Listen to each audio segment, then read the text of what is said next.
When I was at university, I found it quite interesting, the history of Indonesia. I found more, and then I found it more interesting than the history of the Netherlands.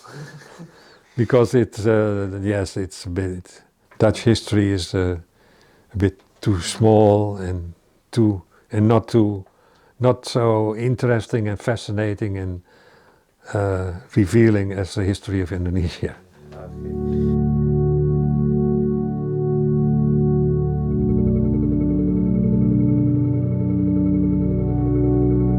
Well, there were a lot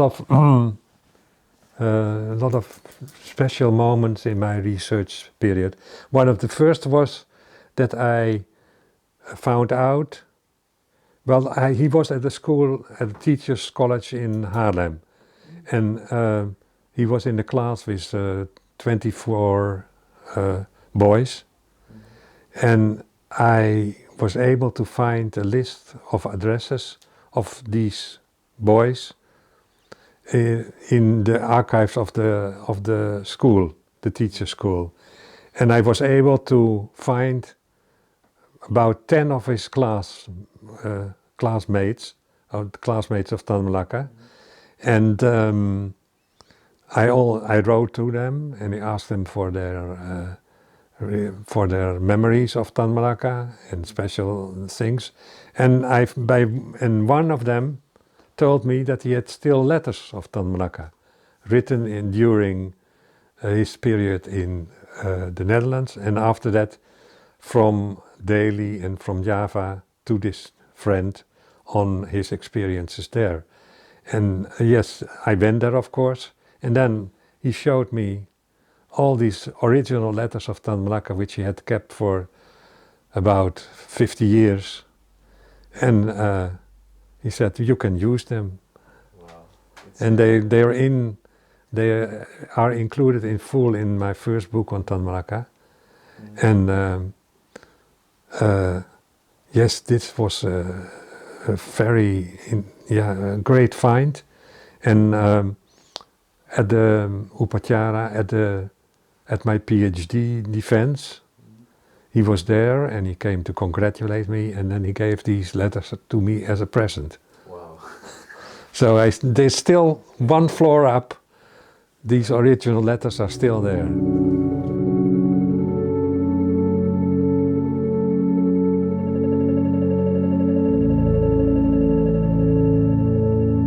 Yes, it's of great importance, is it? You see that at first, the first Indonesian that came to Holland, let's say in the beginning of the 20th century, there were only tens of them, maybe 20 or 30, and their interests were quite diverse. There were students of medicine, students of law, others came for a military career, and they met each other just socially. They were not yet aware of let's say, the independence movement that was also in the East, nor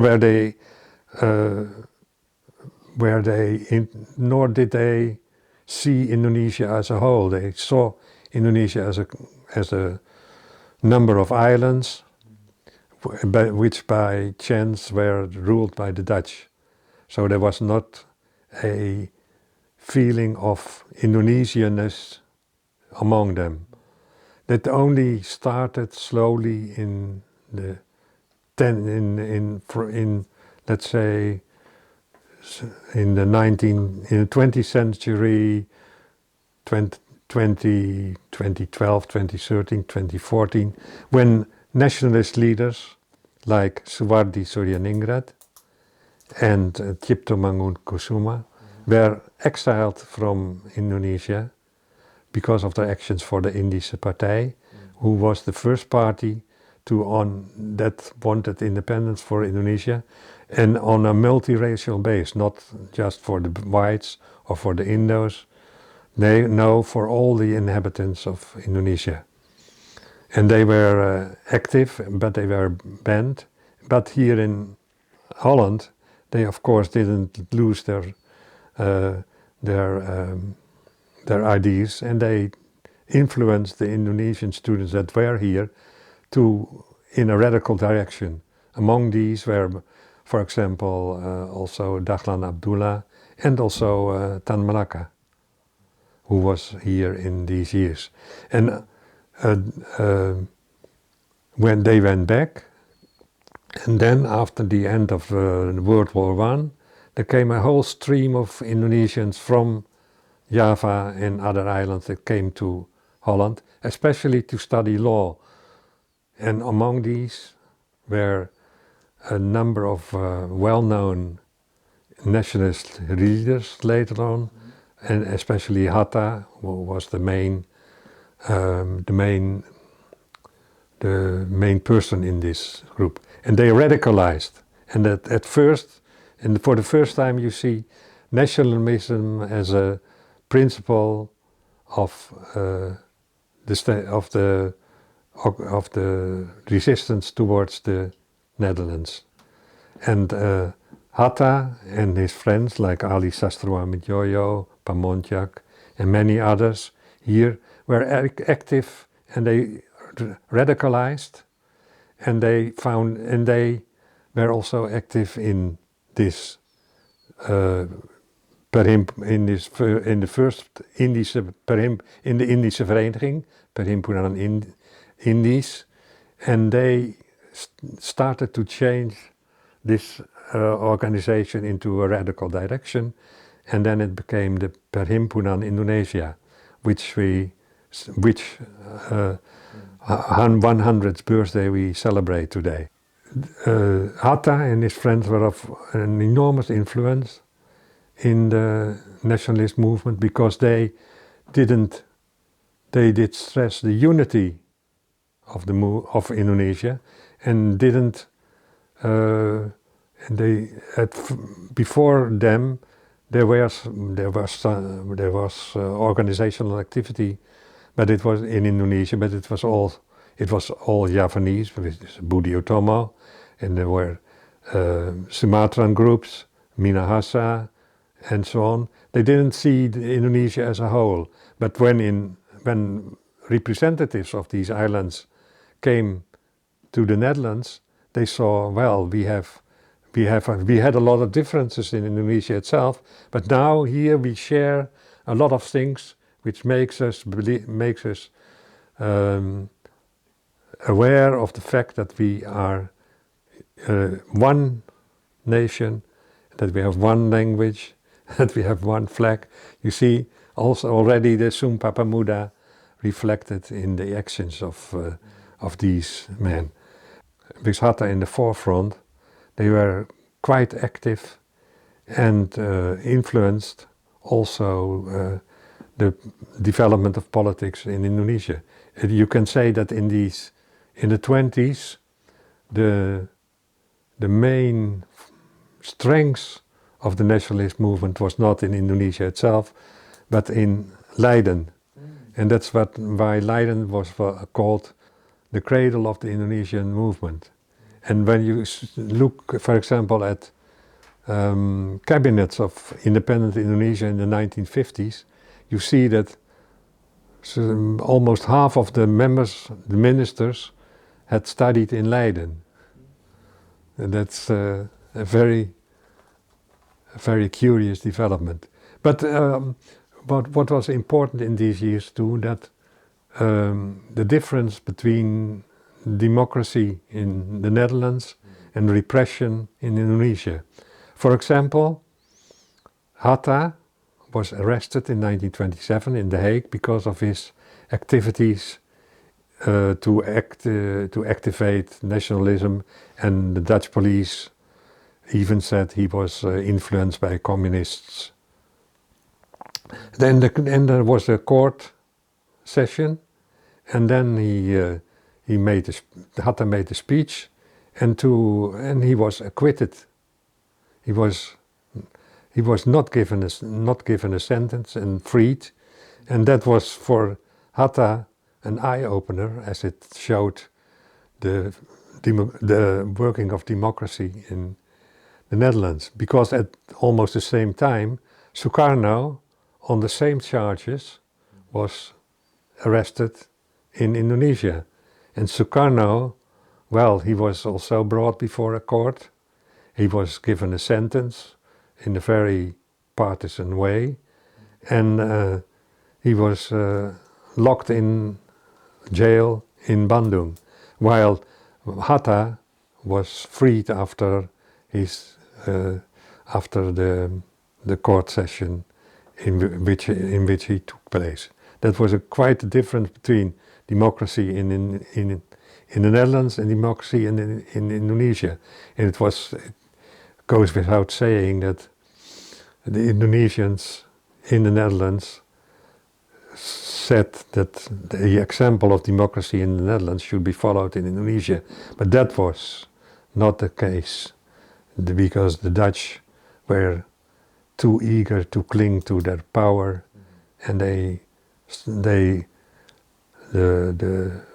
repression of especially young nationalists was growing and growing, and a deep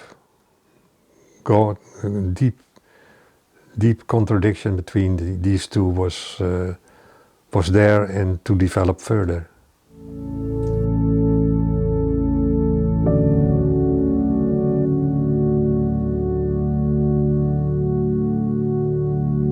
Yes, there were contacts, but not that overwhelming. There's a young man not long ago, Klaas Stutje, wrote a PhD about the international connections of the Indonesian students, and they were there, but also there was some reluctance on the side of Hatta and his friends, because some of these international meetings and organizations were heavily influenced by communism, and that's what Hatta didn't like, and that's what brought him, after he first took place in an organization called League Against Imperialism, together with a lot of other PI members. He, after being elected to be a member of the board, he withdrew after a few years, because he said it's all under the influence of communists, and I don't want to be labeled as such. But he had also contacts with Nehru, for example, and other activists from Vietnam, for example. But that's not yet revealed altogether. And still, Stutje did good work to find out what happened. But there's maybe more, or there maybe there's no more. And then you have to conclude that for the Perhimpunan Indonesia, their own principles were more valid than the principles of the organizations like that had communist sympathies. For it's interesting to note that Hatta left in 1930, about that year, went back to Indonesia, that the Perhimpunan Indonesia lost its appeal with the journey back of their nationalist leaders, and became a tool of the communists, for Indonesian communists, and in the forefront of them was Rustam Effendi, and Rustam Effendi was even elected to be a member of the second chamber of the Dutch parliament. And he said there he was in there for 12 years for the Communist Party. It's interesting to note, but at that time, Perhimpunan Indonesia was just an instrument in the hands of communists. So their appeal, the wide appeal of Hatta, was gone. Yeah. It's interesting to know that by the Dutch government, by the municipality of Amsterdam, in a new precinct, street names will be given to a number of Indonesian radicals, among them Palar, Rustam Effendi, Tan Malaka, SK Trimurti, and Raden Sukaisi. She was one of the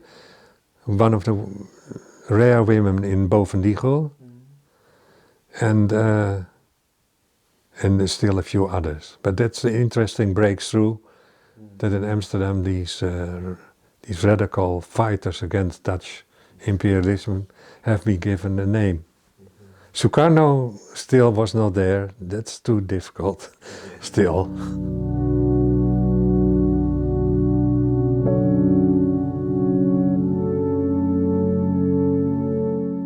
Well, I don't think there was much difference. They were quite... The mainstream of nationalism, yes, was that one by Sukarno, Hatta and Shahriar. They only differed as to the tactic to act against the government. Sukarno wanted mass action, and that was doomed to failure according to Hatta and Shahriar, and they wanted to organize the workers to become good cadres against Dutch nationalism. But that didn't work out at all, not because they were arrested and exiled, just as Sukarno was exiled.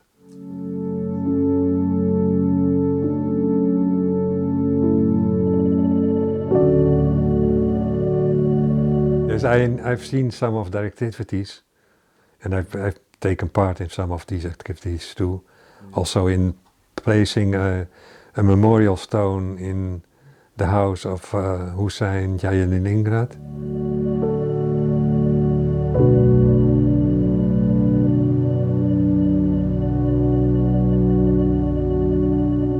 I find it a bit difficult to answer because I'm not an expert that has followed closely the steps of PPI.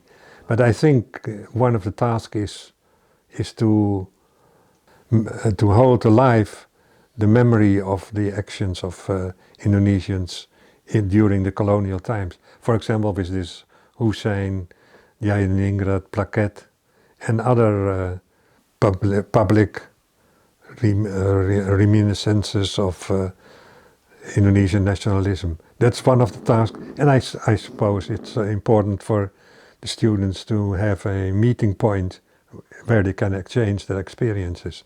It was not like the Clubhuis Indonesia, which was from the Perhimpunan Indonesia, because now if you say, well, I want to visit my parents in Surabaya, you can take a plane and in 2 days you will be there. And that's the enormous difference between the distance between the people at home and the people abroad is practically nothing. Even you can go there, but you have also your app and your telephone, and there's in that respect there's less room for an organization like PPI, less room than there was for Perhimpunan Indonesia to try to combine social and social activities with more important historical events and commemorate them. And that's what you do with 100 years of Perhimpunan Indonesia.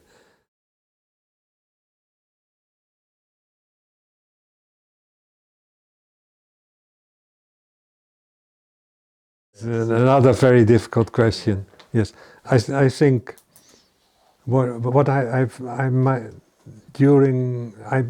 published my book on Tan Malaka was translated in 6 volumes in Indonesia, and they were not published simultaneously, but one after another with a year or so in between.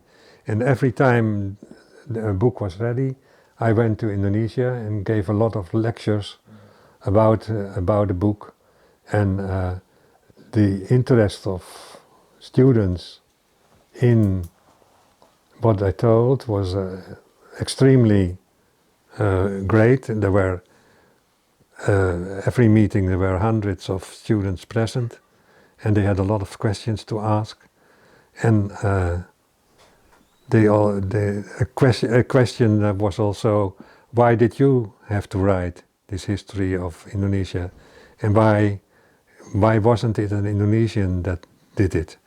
And then I said, well, try to do it and use all your possible talents to write such a history itself, because I'm an outsider, which is an advantage, of course, but it's also a drawback. Let Indonesians themselves write their own history, and let the world judge what its contents are.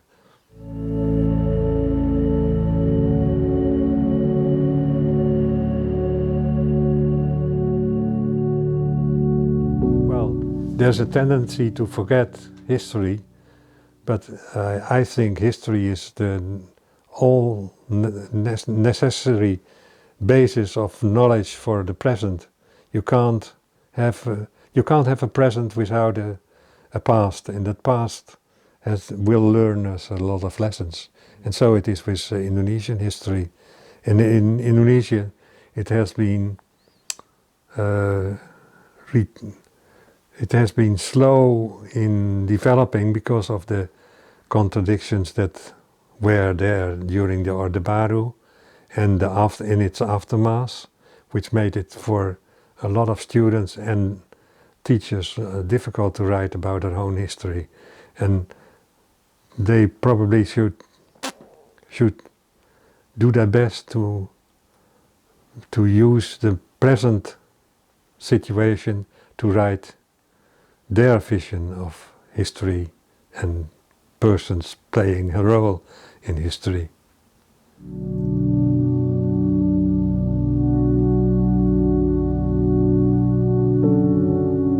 But I'm honored to be interviewed by you on this matter.